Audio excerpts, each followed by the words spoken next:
So how's it going? So I want to talk about today dealing with toxic people. How to deal with toxic people. And this is something that is probably relevant to all of us. Having people in our lives who just are negative, bitter, angry, just people with no direction in their life.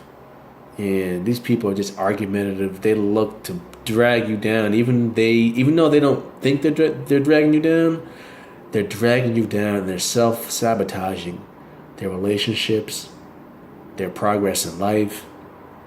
And these people are just toxic. What do you do? And it's not like the whole person. And here's the dilemma. Is that it's not like the whole person is a complete throwaway. But you may have a ratio with this person may be 40% good. 40% of the time they're great people. They could be your family member, mother, father, sister, brother, cousin, friend. And 40% of the time they're good. But then 60% of the time, which is unfortunately just too much, they're always pulling you down. They're always negative. It's always toxic. And then what do you do? Because you can't just cut your family members off. You can cut people off in your life who aren't family. Unfortunately, maybe it could be your wife or your husband, and that's tough. You can't just get a divorce. How do you deal with that? And that's a question I've been asking myself. And for someone who's not married, obviously if you're not married, I would say you really have to you have to make the person aware. That's the first thing about it. Let them know from your point of view, and probably I would say 99% of the time they're not going to agree with you. They're going to say it to you. It's never them because they're toxic. They can't be objective.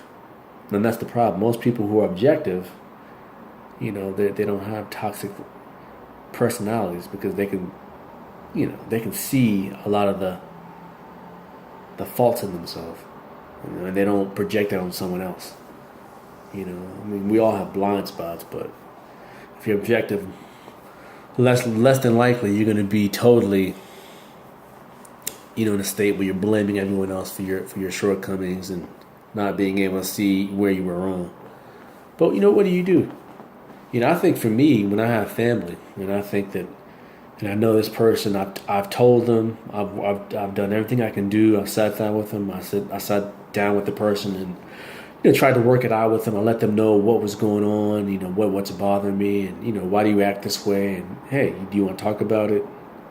And we'll go through. We've been through many times. We've argued many scenarios and many situations and many separate scenarios where we've sat down and spoken, but no progress comes of it. So I think there comes a time where you just have to you're gonna have to push back. You have to love people at a distance. You don't always have to be around that person, because I do believe that you will start to take on the characteristics of the people you spend the most time around. And if you're spending too much time around a negative person, eventually you're gonna find yourself mirroring their behavior. It's not good. Life's hard enough. I don't know about your life, but my life and most other people's lives, there's enough on our plate. We don't need anyone else's garbage. We have enough of our own. So I think you have to love people at a distance. And that's the easy way. If it's just a cousin, or if it's a brother or a sister, and you're adults, and you see them every a few times a year, and it's not always like you have to live with them. That's different. But I guess when you have to live with someone, that's a tough situation, because people can't change. People can't change, and you can't change people. So, man,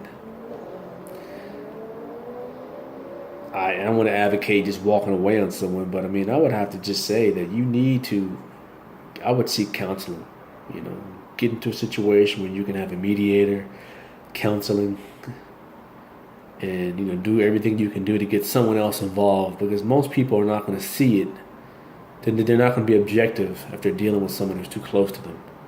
If you're a husband and wife, or boyfriend and girlfriend, that they can't be objective. They're going to think, oh no, you're just saying that because you're against me. You're going to have to bring a third party in there to kind of be the voice of reason. And you're going to have to work through it, because it's not going to be easy.